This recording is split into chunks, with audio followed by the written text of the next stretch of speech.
aí, pessoal? Vamos começar os nossos estudos do nosso grupo de estudantes espirituais da vida?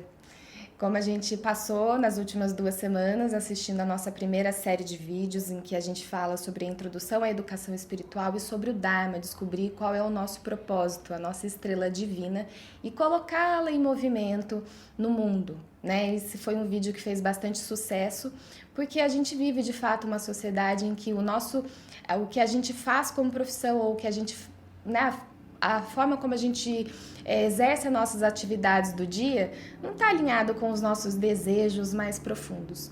Então, eu aproveitando, vou ler para vocês um trechinho inédito do último capítulo do meu livro, que está em breve vocês vão ouvir falar dele. A gente está trabalhando na edição, trabalhando na formatação dele. Então, em primeira mão, vocês vão ouvir um trechinho desse último capítulo.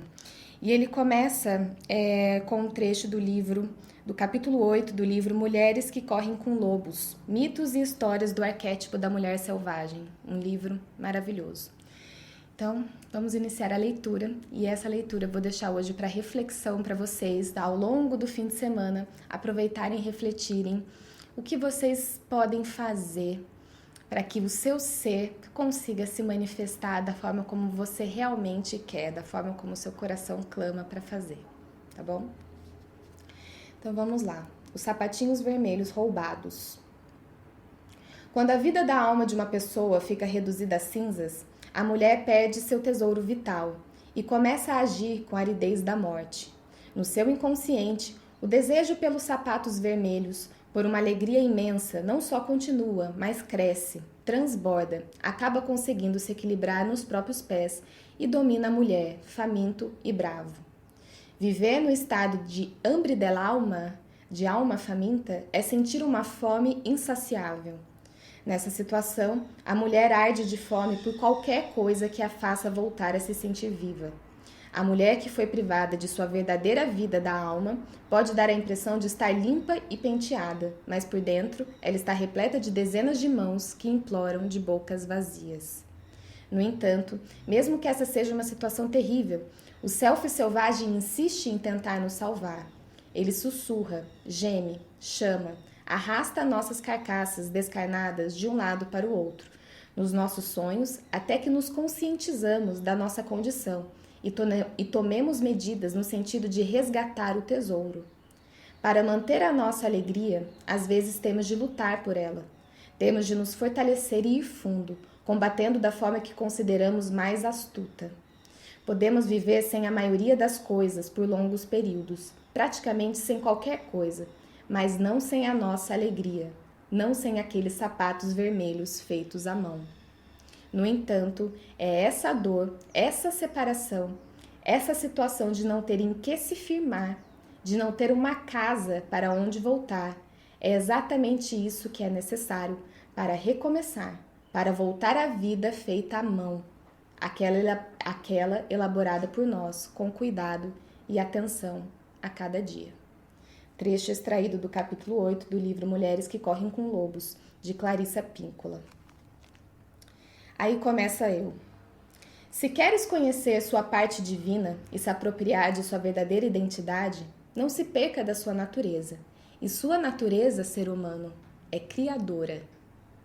Por meio da análise dessa antiga mitologia dos sapatinhos vermelhos feitos à mão, Clarissa Píncola nos alerta sobre como a cultura, com suas exigências padronizantes, vem anulando o poder criador pessoal e, com ele, o equilíbrio inato e a alegria interior que sustentam a vida de uma pessoa. No livro, a Clarissa foca no arquétipo da mulher selvagem, né? Mas aqui eu tô falando com homens e mulheres, eu falo com alma, eu falo de alma para alma. Então pode ser que numa sociedade patriarcal, nós mulheres tenhamos sofrido mais esse self abafado. Mas em todo o meu período que eu estudei sobre esses transtornos, que eu continuo conversando, eu não vejo diferença entre homem e mulher. As pessoas que chegam feridas são almas feridas, independente de gênero, tá? Então, não fique preso nisso. Na história, o que são esses sapatinhos feitos à mão? Na história, uma pobre órfã confecciona com retalho seus próprios sapatinhos vermelhos, os quais, por mais grosseiros e simplórios que fossem, representavam para ela um verdadeiro sentido de identidade e completude. No entanto, um dia seu caminho cruza com o de uma velha senhora numa imponente carruagem dourada, a qual, prometendo cuidar da criança, a leva para seus ricos e bem comportados modos de vida, queimando as roupas velhas e os sapatinhos feitos à mão da menina, substituindo por outros mais apropriados. Em cativeiro, forçando-a a agir do modo que a cultura ao redor considerava apropriado, Clarissa nos explica que a mulher, ao ser separada de sua criação, o ser, ao ser separado de sua criação, é destituído também de seus instintos básicos, de seu próprio centro que o orienta e protege dos perigos externos. Separados de nossos sapatinhos vermelhos feitos à mão, tornamo-nos presas vulneráveis dos soldados barba-ruivas pelo caminho. Quem nunca encontrou um soldado barba-ruiva que está sempre ali à espreita daquilo que é bonito querendo roubar, né? Que não está nem aí para a essência, ele só quer roubar para o seu bel prazer.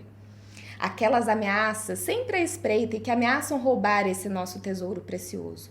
Caímos assim numa vida de excessos, de voluptuosidade e desorientação. Tornamo-nos obcecadas pelos sapatos vermelhos do diabo, aqueles que não foram feitos por nós, os mais luxuosos, né? E que nos fazem dançar como loucas floresta dentro, incapazes de farejar os perigos escondidos, sendo devorados por uma secura interior que nada aplaca e que nos leva direto à nossa ruína. No livro, Clarissa, que é também, além de escritora, analista junguiana e auxiliou por meio da clínica milhares de pessoas na recuperação de traumas, ela explica que existe um conflito entre o que o self quer expressar e o que a sociedade e a cultura desejam. E como ela própria coloca, as condições culturais mais destrutivas para a vida de uma mulher são aquelas que insistem em obediência sem consulta à própria alma. A cada tentativa de nos adequar ao bom comportamento estabelecido, ao silenciar para aquilo que o coração clama realizar, mas que o outro considera impróprio, vamos deixando para trás ou para outra hora, essa tal hora que nunca chega, a vida que mais valorizamos. Aquela nossa vida feita à mão, dotada de maior alegria e significado. E assim, vamos soterrando o nosso self selvagem. Sem nossos sapatinhos feitos à mão, que é a nossa criação, o nosso fazer criativo, vivemos uma vida secreta e reprimida, que nos causa uma pressão e uma divisão internas avassaladoras.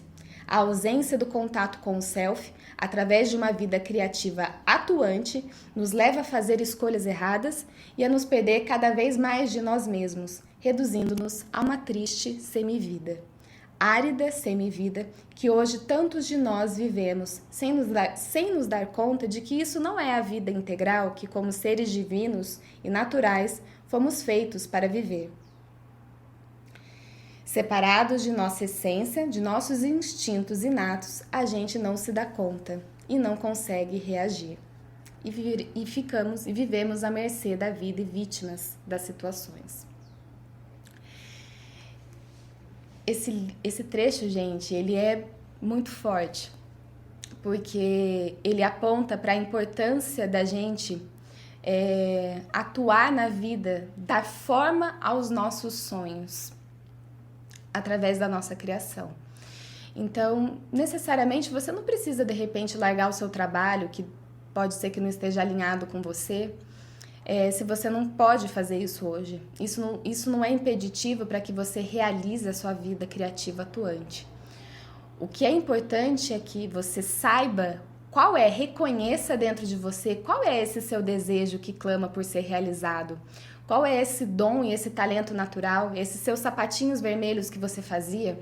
Ele pode ser um canto que você abandonou, uma atuação, um teatro que você abandonou, a dança que você sempre teve aptidão e queria fazer, tocar um violão que você tocava antes e depois abandonou, ou um sonho de tocar um instrumento que você sempre teve, mas nunca foi atrás, né? Então, tantos fazeres criativos, do que você brincava quando você era criança? Quais eram as brincadeiras que você fazia? Quais eram os sonhos que você imaginava atuando na sua profissão quando você sonhava em escolher a sua profissão? Isso é o seu tesouro precioso. Isso é a sua estrela divina, um presente divino que veio com você. E às vezes a gente relega esse dom, esse talento, achando que são brincadeiras de criança, coisas inúteis, coisas fúteis e que não tem nada a ver. E às vezes a gente vem depois numa vida de adulto e tem uma lacuna na alma, às vezes até um adoecimento, uma depressão, uma ansiedade, um pânico. E aí você não entende que a relação entre o abandono desse seu fazer criativo, dos seus sapatinhos feitos à mão e essa lacuna que você experimenta hoje. Essas coisas têm muita relação. Aqui a gente está falando de uma escritora que é analista junguiana. Então, a gente está falando de elementos da psique. E isso é muito importante. O nosso fazer criativo, ela coloca que são os nossos pés emocionais, é a nossa base, é o nosso chão. Sem esse centro bem constituído, sem essa base, você sai para a vida como uma carcaça flutuante, vagueando pela vida, né? Sem esse centro de orientação. E é aí que a gente cai vulnerável em chefes abusadores, em pessoas, relacionamentos abusadores, porque a gente não tem mais o nosso centro de alegria genuína, o nosso centro de self verdadeiro, que a gente só entende quando a gente está em contato com a nossa dimensão mais profunda, que é quando a gente está criando algo pelo simples ato de criar, pelo simples ato de colocar a sua essência em movimento, expressar aquilo que vai fundo no seu coração. Então, agora o fim de semana chegando, eu quero deixar essa reflexão para que você entenda que o seu dom, o seu desejo criativo não é bobo, ele é pilar da sua saúde, ele é o seu tesouro. Então, crie a partir do seu tesouro. Qual é o seu dom? Qual é o seu desejo que clama para ser realizado? Qual é a sua visão criativa no mundo que você deseja expressar? Não menospreze esse desejo. Ele é a fonte para a sua saúde e a sua conexão interior. Tá bom? Namastê. Que isso te encontre num espaço de reflexão e de desejo de mudança. Namastê.